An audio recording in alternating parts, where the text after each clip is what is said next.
I never thought I'd be the kind of wife who'd do something like this, but here I am, feeling like a stranger in my own marriage. My name's Sarah, and I live in this tiny village where everyone knows everyone else's business. I've been married to Tom for 5 years now, and lately it feels like I'm living with a ghost. Every morning, I wake up to an empty bed. Tom's already gone to work before the sun's even up. When he comes home, it's late, and he's too tired to talk. At first, I tried to be understanding. He's working hard for us, I'd tell myself. But as the days turned into weeks and weeks into months, I couldn't shake this feeling in my gut that something was wrong. I started noticing little things. He doesn't look at me the same way anymore. Our conversations are short.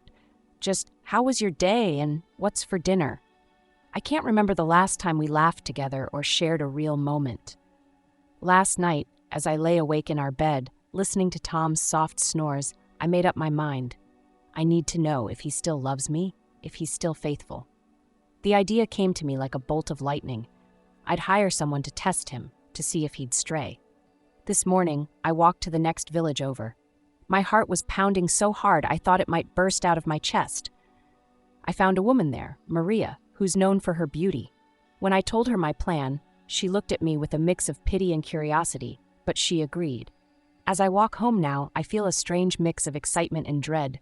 What if Tom fails the test? What if he passes? I'm not sure which outcome scares me more. Little do I know, as I'm plotting this crazy scheme, Tom's been working all those extra hours for me. He's saving up for something special for our anniversary, but I'm too caught up in my own fears to see it. I just hope this plan doesn't backfire and ruin everything we've built together. It's been a week since I set my plan in motion, and I've been a bundle of nerves the whole time. Every time Tom comes home, I search his face for signs of guilt or change, but he seems the same as always, tired, quiet, and distant. Today Maria came to see me. My hands shook as I poured her tea, waiting to hear what happened. "Your husband," she said, stirring her cup slowly, "is a good man, Sarah." She told me how she'd approached Tom at the market, flirted with him, even invited him for a drink. But Tom had politely declined, mentioning he was happily married. I should have felt relieved, but instead I felt hollow. What had I done? I doubted the man I loved, for what? But my troubles were far from over. Later that evening, I overheard whispers in the village square. Mrs. Johnson, the baker's wife, was talking in hushed tones with her friends. "Poor Tom," she said, "working so hard while his wife... well, you know." My blood ran cold. Somehow, the story had twisted. Now people thought I was the one having an affair. I wanted to scream, to tell them they had it all wrong, but how could I without revealing what I'd done? The next day, everywhere I went, I felt eyes on me. Conversations stopped when I entered the store. Old friends suddenly became busy when I tried to talk to them. The final blow came when I saw Tom talking to his best friend Jack outside the tavern. Tom looked upset, gesturing wildly. I couldn't hear what they were saying, but I saw the look of pity on Jack's face. My heart sank. Had Tom heard the rumors? Did he believe them? That night, as I lay in bed pretending to be asleep when Tom came home, I realized the terrible irony of my situation. In trying to test Tom's loyalty, I'd managed to destroy my own reputation and possibly my marriage. I squeezed my eyes shut, feeling tears leak onto the pillow. How did everything go so wrong? And how on earth was I going to fix this mess I'd created? I knew something was terribly wrong when Tom came home early today. His face was a storm of emotions, hurt, anger, confusion. He slammed the door behind him, making me jump. "Is it true?" he demanded, his voice cracking. Are you having an affair?" My heart dropped to my stomach. This was the moment I'd been dreading. "No," I cried out. "Tom, it's not what you think." But he wasn't listening. He paced our small living room, running his hands through his hair. "Everyone in the village is talking about it. How could you do this to us?" Something in me snapped. All the fear, guilt, and frustration of the past weeks came pouring out. "Me? What about you?" I shouted back. "You're never home. You barely talk to me anymore. I thought you didn't love me anymore." Tom stopped pacing, staring at me in disbelief. "What are you talking about?" And then, like a dam bursting, I told him everything, about my fears, about hiring Maria to test him. With each word, I saw the hurt in his eyes deepen. When I finished, silence fell between us, heavy and suffocating. Then Tom spoke, his voice low and pained. "I've been working extra shifts at the mill," he said. "I wanted to surprise you with a trip for our anniversary. I've been saving up for months." The realization of what I'd done hit me like a physical blow. I reached out to him, but he stepped back, shaking his head. "I can't believe you didn't trust me," he whispered. "I need some time. I can't be here right now." I watched, helpless, as he packed a bag and walked out the door. As it closed behind him, I sank to the floor, sobs racking my body. The next few days were a blur. Tom stayed with Jack while I rattled around our empty house. The village buzzed with new gossip. Some pitied Tom, others defended me. Friends and neighbors took sides, turning our private pain into public spectacle. Every night, I lay awake, replaying our confrontation in my mind. How could I have doubted him? How could I have let my insecurities destroy what we had? As I stared at the ceiling, tears streaming down my face, I wondered if Tom would ever forgive me, if I would ever forgive myself. Our once happy home now felt like a tomb of broken trust and shattered dreams. How could we ever find our way back from this? A week had passed since Tom left, and I was a shell of my former self. I barely ate, barely slept. The weight of my mistake was crushing me. That's when I heard a firm knock at the door. I opened it to find Maria standing there, her face etched with concern. "Sarah," she said softly, "I've done something. I couldn't bear to see what's happened to you and Tom." She explained that she'd gone to see Granny Rose, our village elder. Granny Rose was a tiny woman with a big presence, known for her wisdom and no-nonsense approach to solving problems. My heart raced as Maria told me that Granny Rose had called for a village meeting. The next evening, I found myself in the village square, surrounded by familiar faces that now seemed like strangers. Tom stood on the other side, looking as lost as I felt. Granny Rose's voice, strong despite her years, cut through the murmurs of the crowd. "Listen up, all of you," she commanded. "We've got a tale of misunderstanding that needs unraveling." As Granny Rose spoke, laying out the truth of what had happened, I felt every eye on me. Some gasped, others shook their heads. I wanted to disappear into the ground, but then I caught Tom's gaze. The anger was gone from his eyes, replaced by a mix of hurt. Was that understanding? Granny Rose's voice softened as she turned to Tom and me. "You two," she said, "have forgotten the most important part of being married. It's not about grand gestures or tests of loyalty. It's about talking to each other every day about your fears, your dreams, your love." Her words hit me like a lightning bolt. She was right. We'd stopped really talking long ago, both of us too afraid to voice our insecurities. "Now," Granny Rose continued, addressing the village, "I want you all to go home and think about how your gossip and judgment nearly tore apart a good marriage.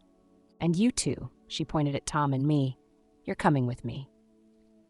As we followed Granny Rose to her cottage, I felt a glimmer of hope for the first time in weeks.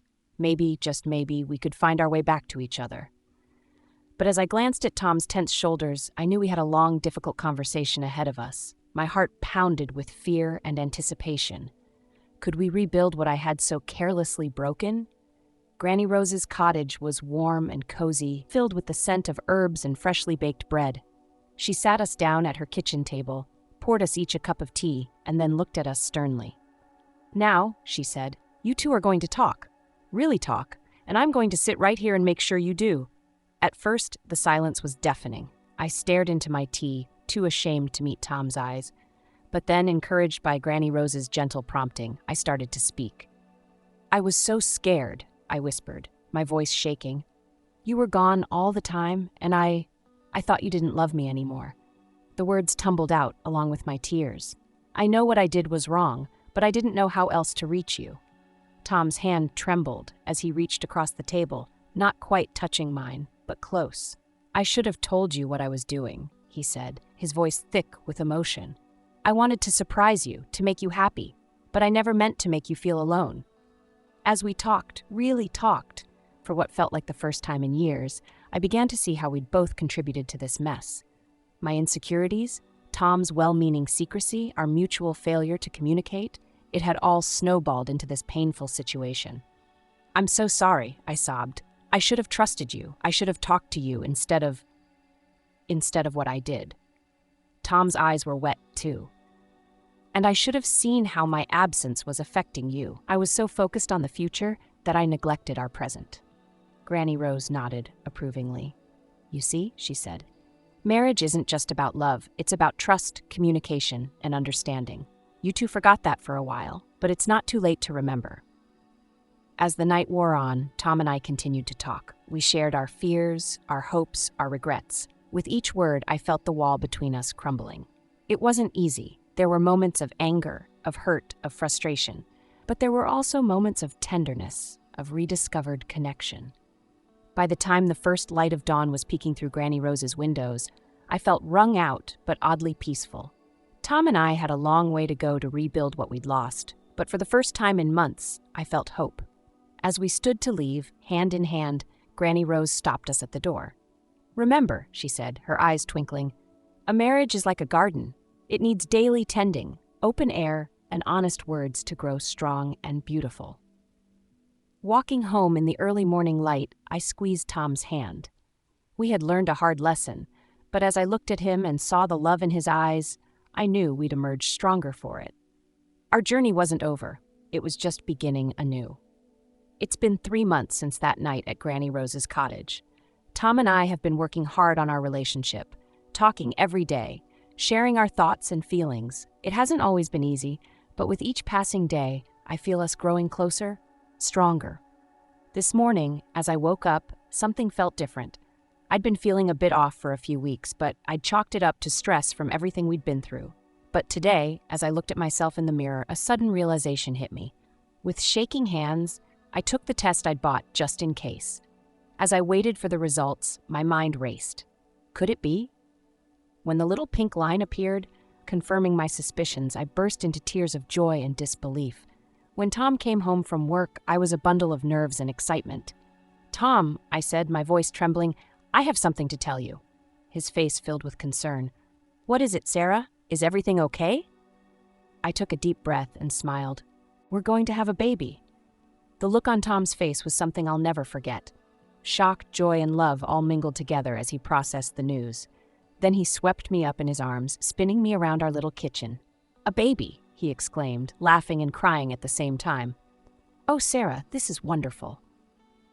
As we sat on our porch that evening, Tom's hand resting gently on my still flat stomach, we talked about the future.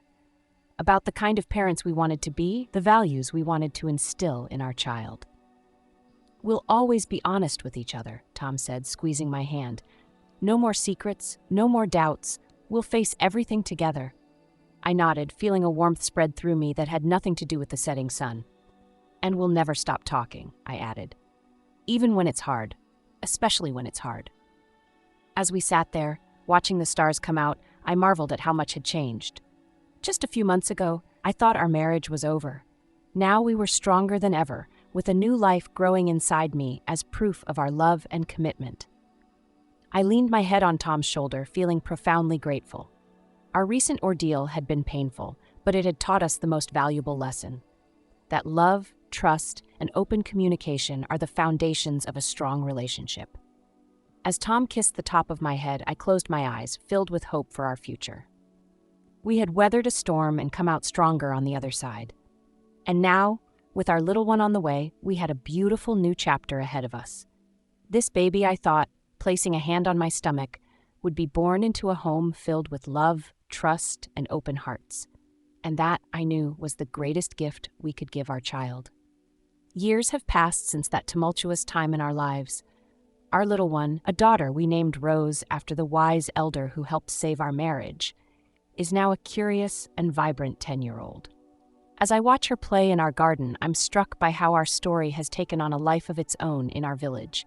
It was on Rose's 5th birthday that I first heard our tale being told at the village festival.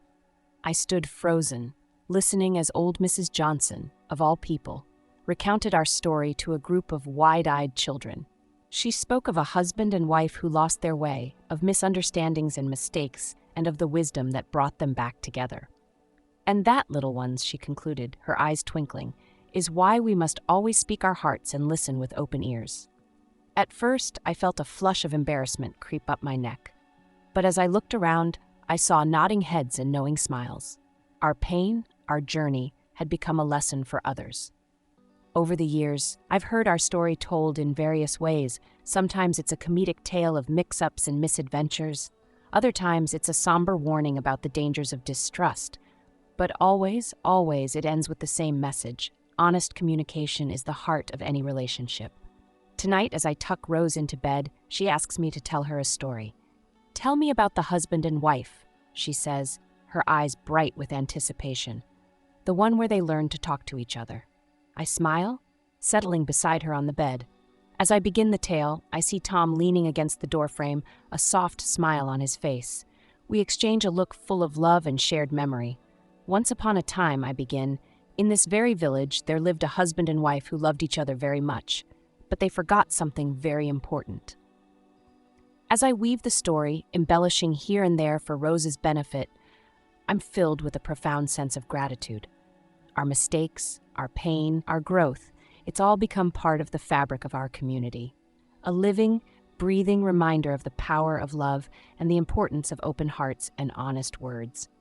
When I finish the story, Rose is sleepy but thoughtful. "Mama," she murmurs, "I'm glad the husband and wife learned to talk to each other." "Me too, sweetheart," I whisper, kissing her forehead. "Me too." As Tom and I leave her room, hand in hand, I realize that our legacy isn't just in the story that's told around village fires. It's in the way we live every day, in the love we share, and in the lessons we pass on to our daughter. Our tale has become folklore, yes. But more importantly, it's become a guiding light for us, for Rose, and for all who hear it. A reminder that even in the darkest times, love and honesty can light the way back home.